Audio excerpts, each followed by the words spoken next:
Banyak pengusaha tentang terminologi polarisasi dewasa ini, terutama dalam studi yang menunjukkan bentuk kondisi politik di Indonesia.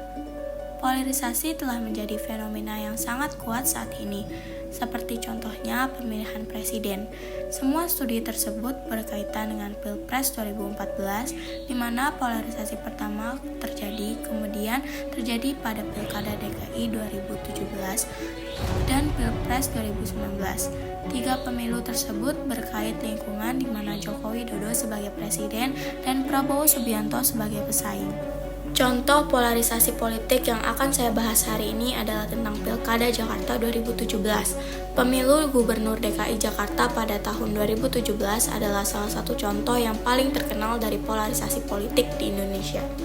Pertandingan antara Basuki Cahayapurnama atau yang sering disebut Ahok, yang merupakan gubernur pertahanan dan berasal dari latar belakang non-muslim, dan Anies Baswedan yang didukung oleh kelompok-kelompok Islam konservatif, menjurus kepada pembedaan yang ketat dalam masyarakat.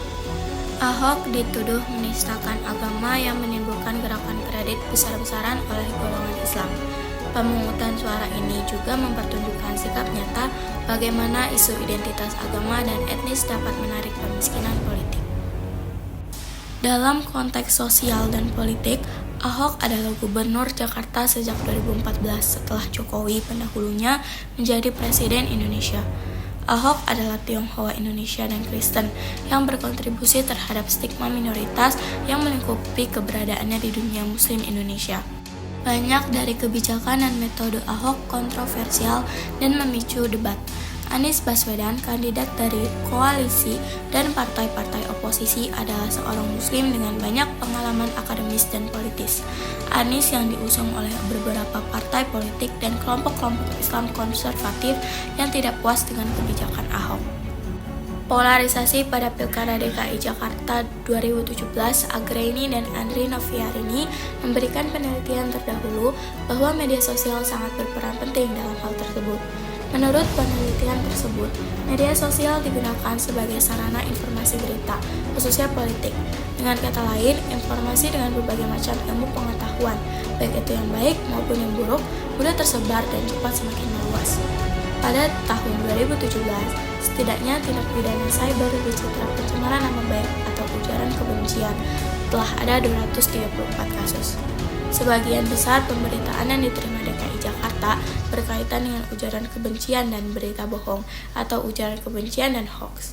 Studi ini menunjukkan bahwa media sosial telah menjadi wadah bagi pasangan calon untuk melakukan acara kampanye. Itulah sebabnya hal ini terjadi. Pilkada DKI Jakarta tahun 2017 dipilih sebagai studi kasus karena beberapa alasan. Yang pertama, terdapat konflik sosial yang signifikan pada saat itu yang dipengaruhi oleh mobilisasi massa. 2. Konflik ini banyak dipengaruhi oleh ranah politik dan sosial dan dianggap sebagai sulit untuk dipisahkan. Dan yang ketiga, banyak penelitian dilakukan pada waktu itu. Harapan penelitian ini yaitu dapat mencegah terjadinya kembali polarisasi pada pesta demokrasi selanjutnya, khususnya pemilu 2024. Mobilisasi massa dapat terjadi sesekali, yaitu di tempat tertentu, terus-menerus, dan dengan tingkat kerusakan yang lebih besar dari jarak rata-rata. Hal ini berkaitan dengan episode yang sangat kontroversial yang menarik perhatian pada bagaimana komunitas lokal dipandang oleh komunitas yang lebih luas. Begitulah fenomena polarisasi politik di Indonesia yang terwujud di DKI Jakarta pada tahun 2017 berupa politisasi agama, berbagai media termasuk berita, media sosial, televisi lokal, dan masih banyak lagi meliputi kampanye intoleransi yang dipelopori oleh beberapa orang pada Pilkada Jakarta tahun 2017.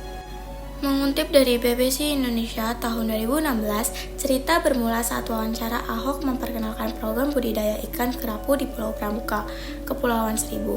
Kwitansi yang diberikan pada 27 September 2016 saat itu seolah-olah menunjukkan bahwa agama tersebut telah dicabut oleh Buniani pada 6 Oktober 2016 dan telah ditransfer ke akun Facebooknya dengan beberapa perubahan.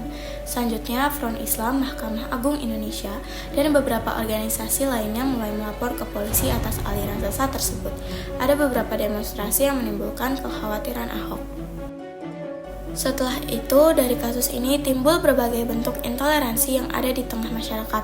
Ada kesempatan bagi masyarakat untuk mengungkapkan kepedihan yang mereka rasakan saat melihat Ahok di pilkada, ceramah kebencian, 3 demonstrasi besar-besaran yang disebut aksi bela Islam, rekonsiliasi komunitas beretnis Tionghoa, dan lainnya. Gambaran Ahok menjadi penganut Islam dan masih banyak lagi. Karena keyakinan agama yang terpendam, FPI konsisten tidak menyetujui tindakan Gubernur DKI Jakarta di sini.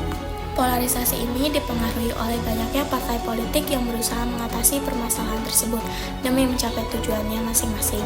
Konflik dan kelumpuhan berskala besar adalah contoh perendam diam-diam yang banyak dibicarakan.